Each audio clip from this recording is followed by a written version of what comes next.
my name is Amanda Beggs, and welcome to the Cinema Audio Society YouTube channel.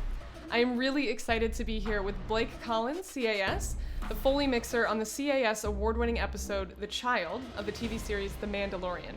Blake, thanks so much for chatting with me today. Yeah, thanks for having me. It's an honor. Awesome. So let's just get right into it. I mean, one of the things that we want to do in the Cinema Audio Society is to provide education, and that's not just amongst our own members, but to the general public.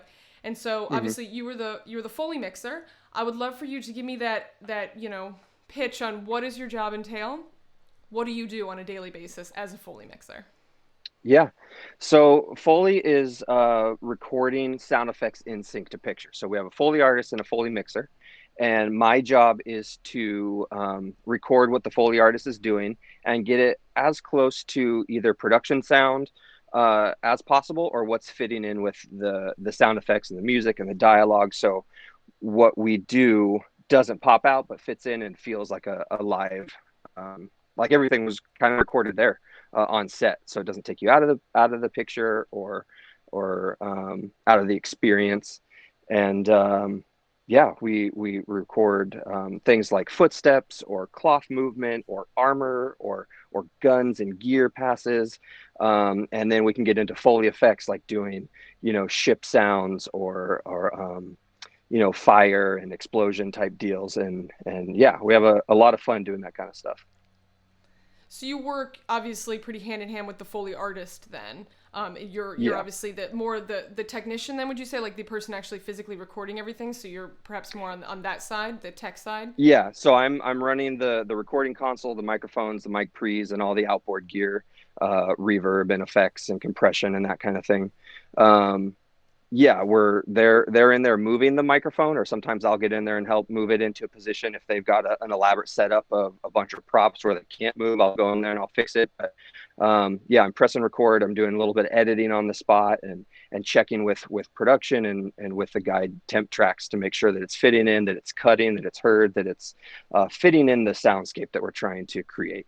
So you obviously, you most likely work with some of the same Foley artists over and over again. I would imagine you have a sort of core team, because I think you had mentioned to me that you used to be at Skywalker, and so I have to imagine that there's a sort of core team of people that you work with, like the same faces probably.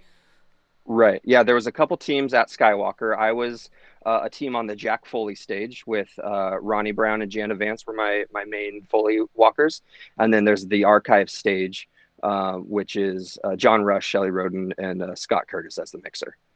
So I worked with my team day in and day out on all the shows that we were on, and Mandalorian was one, and Rise of Skywalker was another, and many others over the last few years there. That's awesome. That's awesome. Yeah. So I guess, how did you get to be in this particular branch of the post-sound world? I mean, as a Foley mixer, I know you've got some credits in the sort of, general, the post-sound sort of world. Right. Obviously, a lot of them are in the sort of Foley world of sound. But how'd you get into this? Yeah, well, in 2007, I went to the Conservatory of Recording Arts and Sciences in Mesa, Arizona, or Tempe, Arizona, and through that schooling, they had an internship at the end. So they would find us an internship to finish the last couple months of our schooling and try to get us some real world experience. And so I ended up at a place called Dubbing Brothers USA, which is in Burbank in Los Angeles, and they specialize in foreign dubbing. They would do foreign films into English, or we would mix, the foreign versions of the Clone Wars or different animated shows into their foreign dialects, and then those would go out to the territories and they'd play them. So I got an internship there, and my internship was on the first day. My boss, Fred, said, you're not going to be eating coffee. You're not going to be emptying the trash. You're going to learn stuff. You're going to do stuff. So first day I was prepping sessions and doing all that kind of stuff. And he taught me how to record ADR, how to spot ADR and voiceover and those kinds of things. And it was this bigger building. So there was a few other stages in there. One Step Up was in there. They're a Foley company.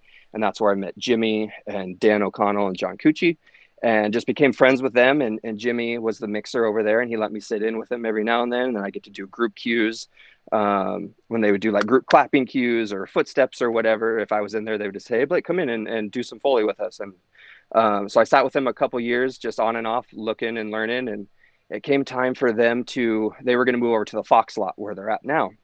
And so before they left, I sat down with Dan. I was like, hey, if you ever need like a mixer, like I do ADR, and the theory's the same. We're recording something on a microphone. It's pretty theoretically simple.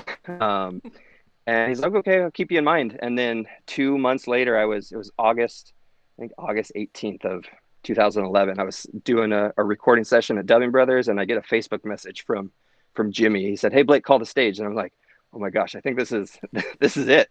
And they were looking for a nighttime mixer to do Foley. And they said, we'll train you on how to do Foley the way we do it. And I ended up working with them for 5 years, working on some crazy big things. And I just learned a ton how to be a Foley mixer from them. And then my time there ended, and I got a call from Skywalker and kind of set something up. And that's how I ended up there. And, everything just kind of leads one thing to the next. And it's unfortunately and fortunately, it's the relationships on who you know, which helps you get into certain places. So, if you're a likable person and you can just create friendships and you can be somebody that people can stand to be around, they'll offer to train you on the stuff if they want to work with you, or they'll maybe you don't have all the qualifications, but if you can have that relationship and those relationships, people are much more willing to teach. Very true. I mean, that's definitely been my experience as well. I mean, the old, adage is it's all about who you know, but it really does ring true, at least in my experience as well. Yeah. So I'm a production sound mixer.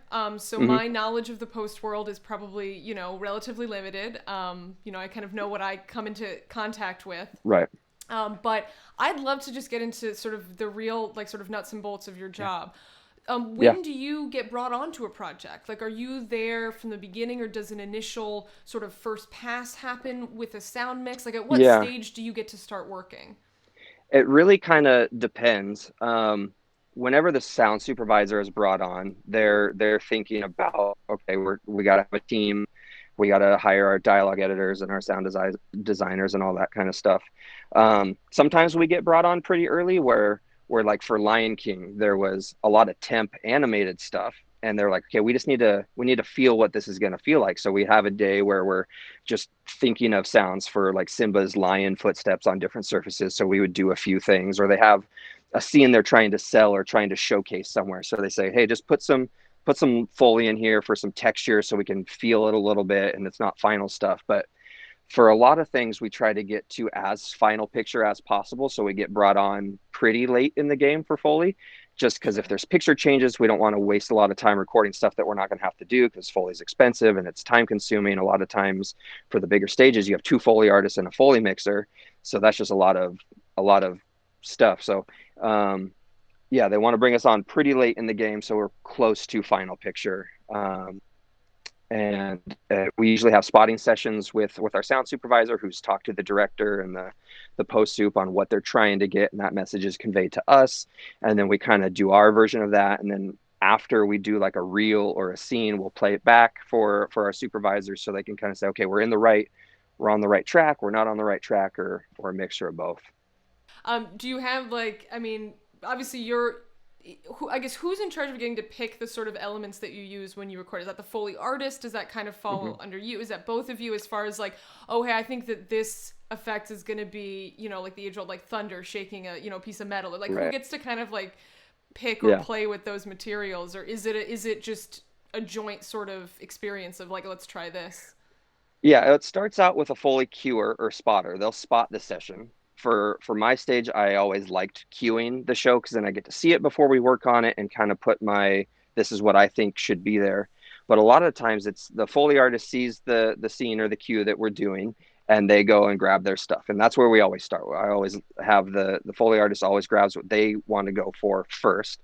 And I try to make that work as much as possible. My view behind that is I'm the first line of defense before stuff leaves our stage to go out. So if what they pick really works with production and dialogue, and it's not fighting like temp things that are there already or what's been done already, then like, great, that's awesome. But if something isn't working, then I'll say, hey, this is a little it's either too clacky, it's too it's too bright, or it's not new sounding enough. If we're doing like tech things, if something sounds old when it should sound like high tech and fancy and that kind of thing, that's where I put my 2 cents in. Is always let them do their thing, because I know how to record it and how to mix it and how to fit it. But if I can't, with all my tricks with reverb and effects and that kind of thing, make it fit in there, that's when I'll say, hey, what if we tried, or what are you using, so I can see what part of that isn't working in the sound, whatever. So yeah, but let them pick. I'll put in my 2 cents if I have to. I mean, that's awesome. I mean, yeah, you definitely get the sense. I mean, there's so many people involved when it does come to creating the final, sound mix for a project. Yeah. I mean, in production sound, we're a 3-person team, usually 4 if, you can convince them to give you that extra Yeah. hand. So it's a lot more insular. It's a lot more smaller. But we obviously do rely heavily on collaboration. But it's always great to see that the same is true for in the post side of things, that collaboration is key, because there are so many different elements and so many different cooks in the kitchen, so to speak, but it does always kind of feel like it's this like really meld together, like, joint effort of everyone kind of doing their little thing. And yeah, it's awesome to watch. I've gotten to sit in on a final mix a couple of times. It's kind of rare that we get to, but man, it's really amazing. Just seeing how it all comes together. When I was at Skywalker, I would just sit in, like when Chris Boys was mixing Jurassic Park, or whoever is mixing, and just watch what they do. Even just them not saying anything, because they don't have time to explain everything they're doing, but sitting and being a fly on the wall in those final mix stages, so fascinating. Oh my gosh, yeah. I mean, yeah. It's because I mean, like I said, learn. It can only help you if you can kind of see how all the pieces fit together. I mean, just like any conversations I can have with post, when they ask for certain things, it's me realizing, oh, this is why this is necessary. I need to make sure that we make the time to get it on set, because they've made it clear to me why this is important to them. So I mean, learning the other sort of individual crafts, I feel like can only ever help you in this business.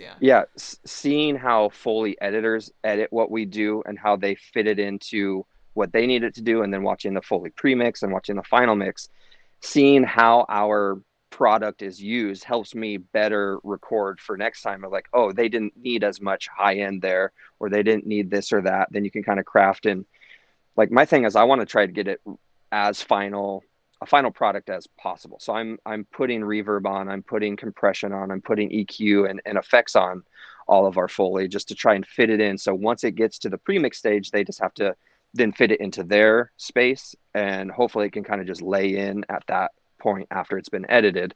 But yeah, it's really helpful and really neat to see what happens after yourself in the pipeline, I guess.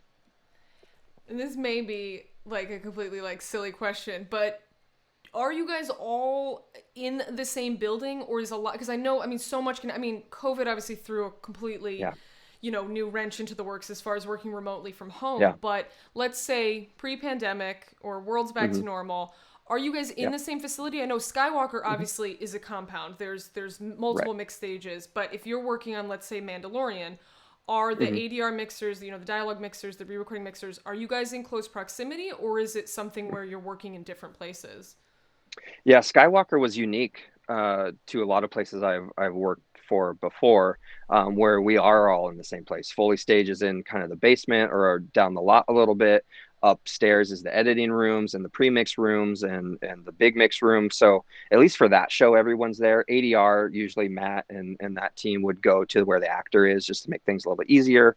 A lot of times they'll fly down to LA, because that's where most of the actors are for loop groups and that kind of stuff. But there's been times where I would do loop group at Skywalker on the Foley stage and do that there. But for that show specifically, everybody's there. But it really just depends on the client, where they're at, where the director is. If the show is Disney or Skywalker owned, we try to keep it in-house. But if it's just a client that says, hey, I have a show and I want your Foley team to do it, sometimes we do just get Foley and they get shipped off to LA or New York or wherever they're doing the mix, or wherever the people are. But it's kind of just a mixed bag of all of that. So I want to get into, obviously, you won the award for that episode of The Mandalorian. Now, you've been in the Star Wars universe for a while. You've got a lot of things. A little bit. Yeah. I mean, I feel like there's but a good really meaty projects in the universe. Yeah, I had a couple good shows. Mandalorian was my first. like that season one of Mandalorian was the first time I remember Dave Acord caught me in the hallway one time and he's like, "Hey, thinking about having your team do Mando, and then I want you to edit and pre-mix." I didn't end up doing those things because of schedules and I was back to back on stuff, but I think I texted my wife. I was like, "Babe, I got Star Wars," and then same with Rise of Skywalker. So, yeah, that was my first, and then through that, I did a couple of the rides for the Galaxy's Edge, and maybe that was first. Everything kind of blurs together Sure, when you're sure. in like a spot. You're like, "Wait, when did that happen? How long have Yeah, I been doing this?" yeah.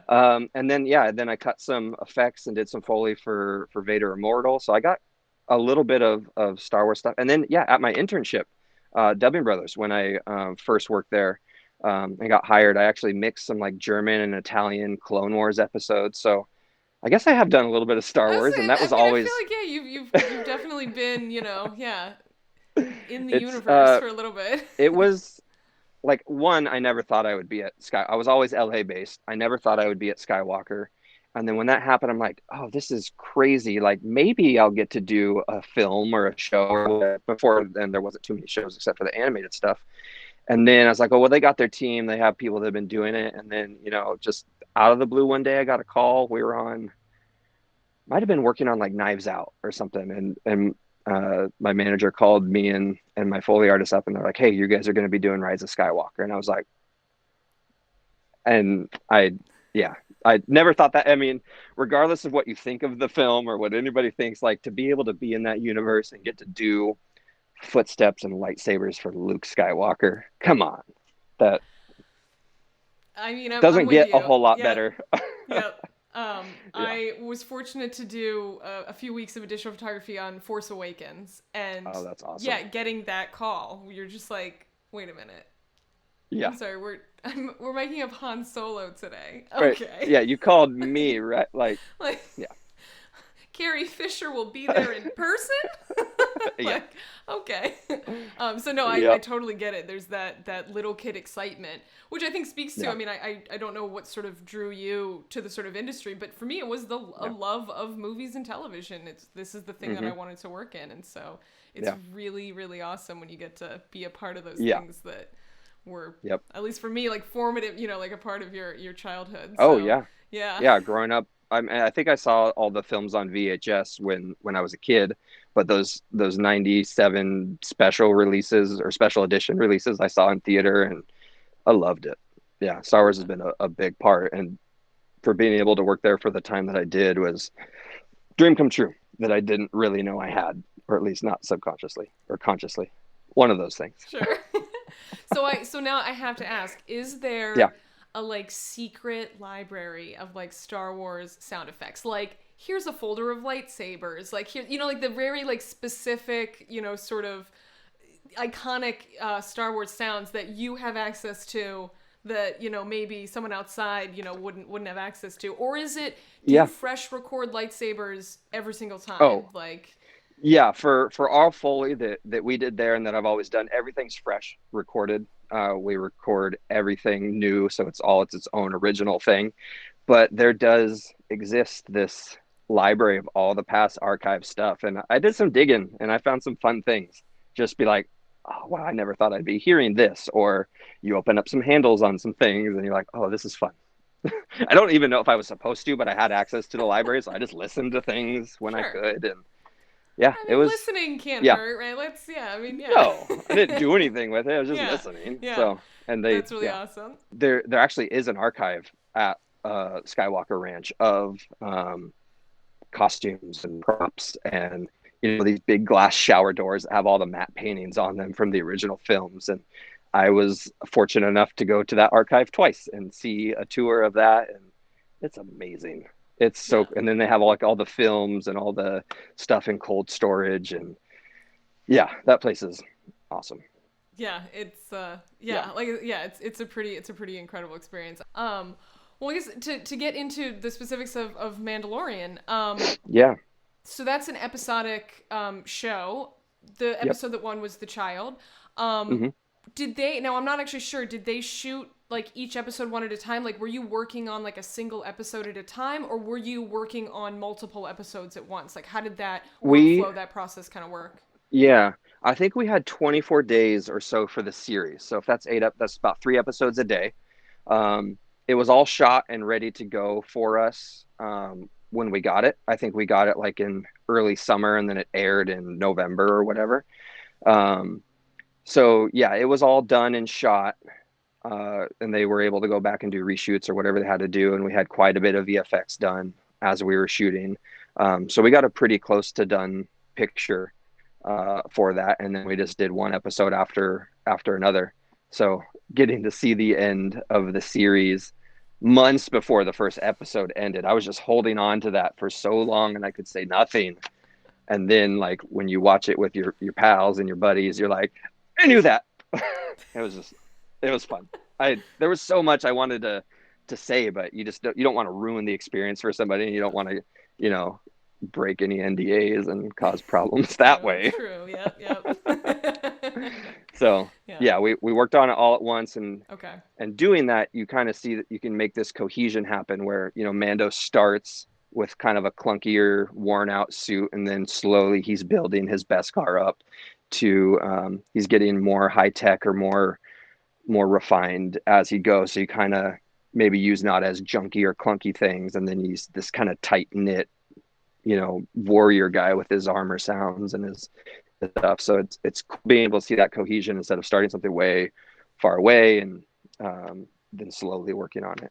It's nice to work on it like you would work on a film. On a film. That's good. That makes sense. Do you happen to recall any of the, you know, materials or things used to sort of create some of the, you know, like specifically the armor that you were mentioning? Do you recall like what you guys used? A lot of armor or gun sounds and that kind of stuff are kind of like these, like maybe there was a walnut cracker in there that's just kind of rattly and ratchety for some like the gun movement and that kind of stuff, and you kind of play with that against maybe an actual gun or something that sounds a little bit bigger. For his armor, they didn't want it to sound like too platey, like a samurai's armor or something. They wanted it to sound tight and expensive and that kind of stuff. So we ended up going with some sort of iron something or other, and it just kind of became like these chunks. You wrap it with some cloth. I used like a sub harmonizer on it, compression, so I could get kind of loud and big without having like the big transients and stuff to um, to pop out. But then we kind of just played it like another footstep with him, so it's like this loud kind of chunk sound that's going along with his footsteps, because his armor doesn't really interact with itself. It's not, you just want to give him this feeling of weight and of importance with that kind of stuff. So you kind of, sometimes if you can, you do what you see. Like if someone's picking up a cup, yeah, you're going to pick up a cup. But for armor, we don't have Beskar, and it's not rubbing against itself. So we tried some like rubby kind of slidey things, and that didn't quite work. And then it ended up just being this kind of lower tone that pops out every now and then, that you kind of just feel. You can kind of feel Mando more than hear it, you know? Is there anything where you were like, did not think that was going to work, but that's the sound?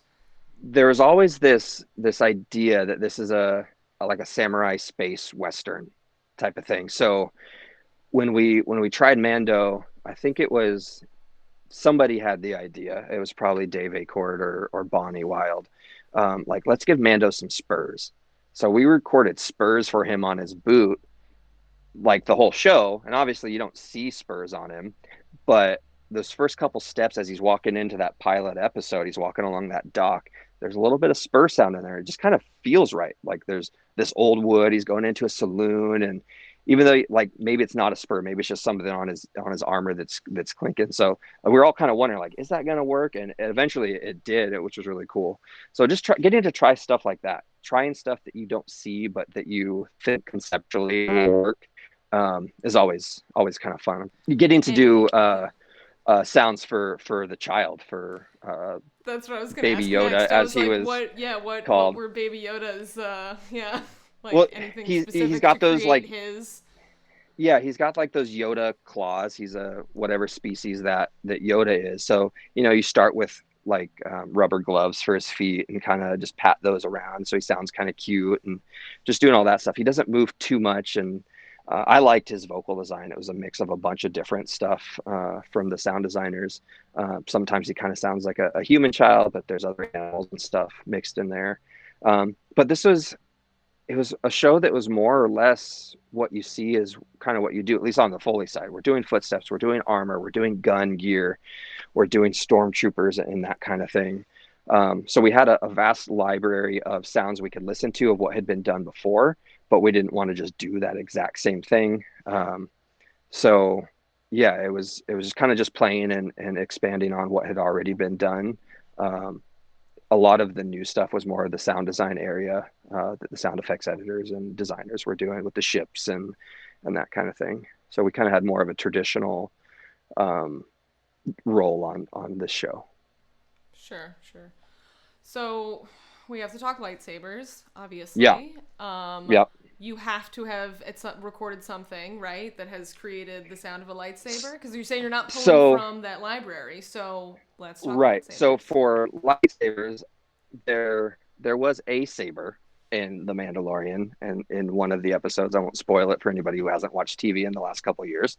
But that traditionally, like the ignite and the turn on of a lightsaber, that's more sound effects. So we do the hilt, the sound of all of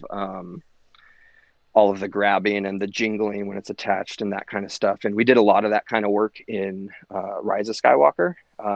For the only like kind of ignite that we did for Rise of Skywalker, didn't make it in the film because the scene got cut down. But it was this really cool scene where the young Luke and Leia are training in that forest and they're jumping on logs and fallen trees and stuff. And there was a scene where I think it was Leia, or it was either Leia or Luke. They stab a tree with the lightsaber.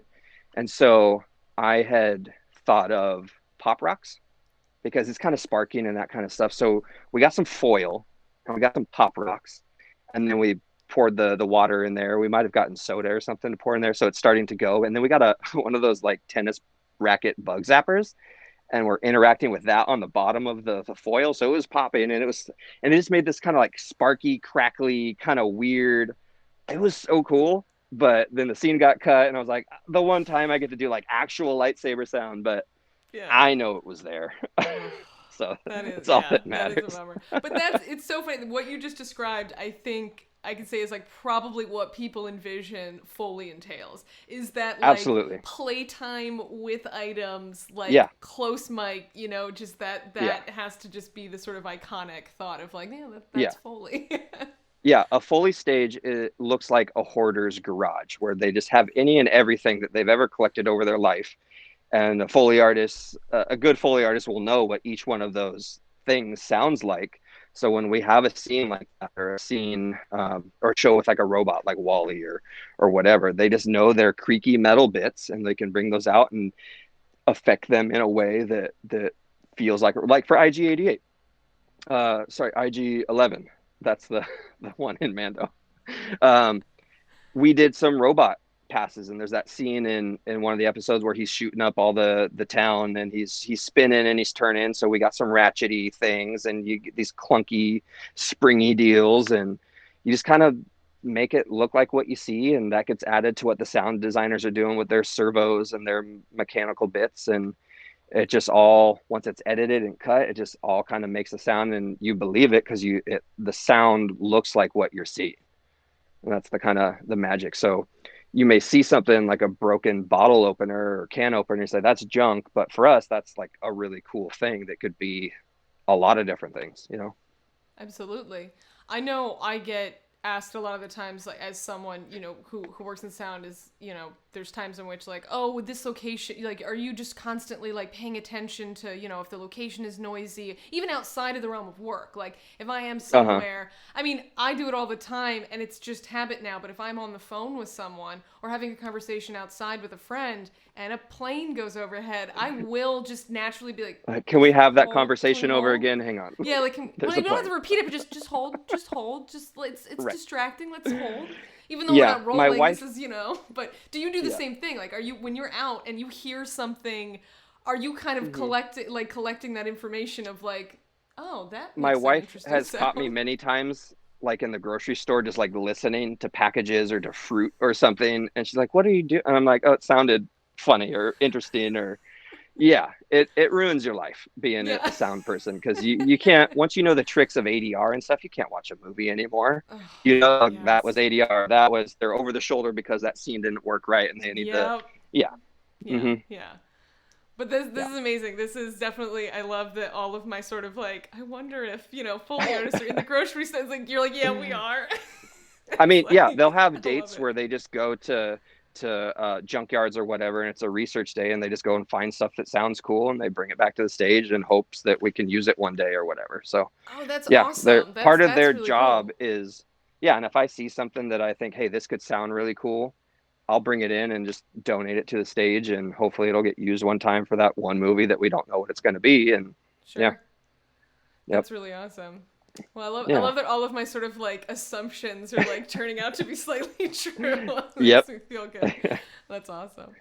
Um, yeah, I mean, this has been incredible. I would love if there's any like sort of, I mean, the pop rock story was incredible, but if there's any of those sort of like stories of like really just kind of favorite moments or moments where you just yeah, kind of, felt like you were like, yes, like this is what I want to be doing. This is why I yeah, love going to work every day. Just any story like that. Like doesn't have to necessarily be tied to Mandalorian. sure. There I went to school to be like a music producer or recording engineer for music, but there was a class in my schooling that focused on posts, and so we took a scene of Pirates of the Caribbean and we stripped out all the sound completely, and so our class got split up, and some people were going to do ADR, some people were going to do effects and music. We recorded a small orchestra, and our classmates provided the ADR, and I got put on sound effects. We didn't have time to do Foley, so it was all just sound effects stuff. But I got put on that, and I think that's really like when it's click. Like, I don't want to do music; I want to do film. So that was really cool, getting to see all that and see the ADR process, see the scoring process, and then watch it get mixed, and then watch it all back, like at the class, and like we had totally stripped everything, and then we made it sound like a film. So that was really cool. And then early on in my career, when I started at One Step Up, we had got the was it Skyfall, I think, James Bond film. Mm-hmm. So that was like my first like, oh my gosh, James Bond, like that's awesome. But we were doing this scene where this guy is he's in like this all glass building on the skyscraper, and he's gonna like take out a target or whatever. But he's got this case and he's taking out this weapon that he's assembling. It's a lot of these little detail oriented screwing together and clicks and metallic and pops and suction cups on windows, and just like the intricateness of that kind of stuff is just what I love. Just being able to get stuff cleanly recorded that fits, that's simple, but it sounds really cool and high tech. And I think that's what keeps me going. Just knowing that like we're going to record some stuff that's never been heard before, and we're going to make some stuff that's never been seen. And that's the fun of it all. That's yeah, I mean that's really awesome. I'm curious too because I know I always make it a point. I feel like no shot should be MOS like on a narrative project. I Right. feel like we should always roll Mm-hmm. sound on everything. And sometimes there's some pushback, Yeah. from either be the director or it's a time crunch, whatever it is. Yeah. Because It's I'm all so about helpful to if have. there's a human hand in the shot, there's a human in the shot and they're doing an action, we should be recording that. Does everything get sweetened? Do you sometimes is the production track good enough for certain effects? I'm curious, Yeah. like how much of that gets. I mean, if sweetened is the right word, like sort of Yeah. embellished or built Mm-hmm. up, or are there times in which the production track sort of covers that particular moment? Yeah. I'm just curious, yeah, how It much of it it is worked together. yeah, it really depends on the film and the director. If we're doing like a more indie film where they want stuff real and natural and that kind of stuff, and sometimes uh, they'll just like the production and like, hey, you don't need that. But as a sound supervisor, you'll want to cover everything. So in case on the next day, director says, hey, actually, let me hear the Foley there. And if you haven't recorded Foley there, you're kind of in trouble. Um, but yeah, we're also covering for foreign M&Es too. So when the domestic dialogue is taken out, you lose all of those production effects that are taken with the dialogue and that can't be separated. So if there's like a fight happening with vocals in there, you're going to lose all those fight effects if you take out that domestic dialogue. And so for foreign M&E, we have to go through and put all the footsteps and anything that would have been taken out. So yeah, we are covering all the characters' footsteps and all their movement, anything they interact with, just as like a cover your buns type of deal. because you want to be able to have everything for when the director on the stage says, "Oh, let me hear what you did there in sound effects or Foley," because now I'm not really feeling the production on the stage speakers or whatever. So yeah, we're covering everything. I mean, that makes sense. I mean, yeah, bring up the point, yeah, of like obviously a foreign distribution. Yeah, when production track has dialogue married to it, clearly all of those Yeah, effects. that's Yeah, it's a huge part of selling the film internationally is that you'll have to have a foreign M&E. So Foley, you can almost always guarantee you're going to do a cloth pass for start to finish. You just sitting there and you're rubbing clothes together when the character moves. So also when you take out that dialogue, you take the presence of the person. So we put that back in the film. And that's not always going to play in the final domestic version of it, but in the foreigns, it most likely always will. Although this just like this, I can't tell if this makes me like happy or infuriated, because there's so many times in which we'll be dealing with a character with the noisiest item of clothing, like a puffy North Face jacket that's just every movement is just shh, you know, and so it's like, so maybe the thought of getting to like take that out and not replace it with that same sound, like I don't know if I'm like excited that exists, or I'm infuriated that like you get to take it out.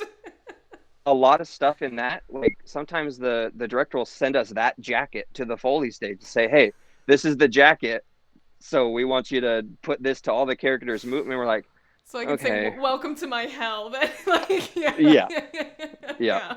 Or cool. Like when the actor wears the windbreaker to do ADR, and he's wearing his, like, dude, take off the jacket. Come on. Yep, that's for us. It's off-camera dialogue when the actor's cold, but they have to still be there to read their off-camera lines. And we're like, can you give them a warming jacket that's not made of paper? Like, right. Like, yeah. Why is it so I did one film. I had a post-production, or I have a post-production company in LA where we do all post sound. And so for whatever reason, the production sound mixer used like packing tape to tape on the lavs for their film shoot, so everything was just crinkly. I was like, what the heck? So we're sitting there like ADRing 50% of this movie, and the director hates it. It doesn't sound natural, and these are like first time actors and they can't re-perform their anyway. I apologize on behalf of my profession, I guess. It's all good. Yeah. That's funny. So I love that.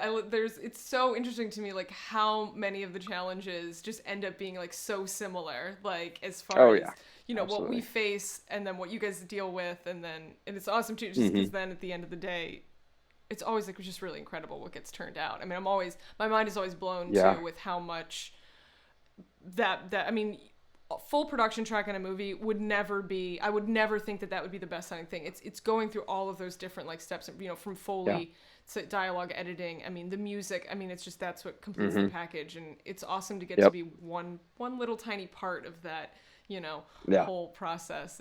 It's pretty awesome. Absolutely. Yeah. But I so much appreciate, I feel like I'm so excited about our conversation. I feel like I definitely learned a ton, which makes me happy, because cool. This is obviously something I'm genuinely interested in as well. Yeah. But I do appreciate you taking the time. I think this was a really great conversation. Yeah. Well, thank you for asking, and I'm happy to impart any information I have, whether small or big, but yeah. Thank you so much for watching. If you enjoyed this video, please consider liking it and subscribing to our channel. We are a new channel, but we are so excited to be bringing new content to you as often as we can, providing education and behind-the-scenes looks into the world of cinema and television sound. Thank you so much.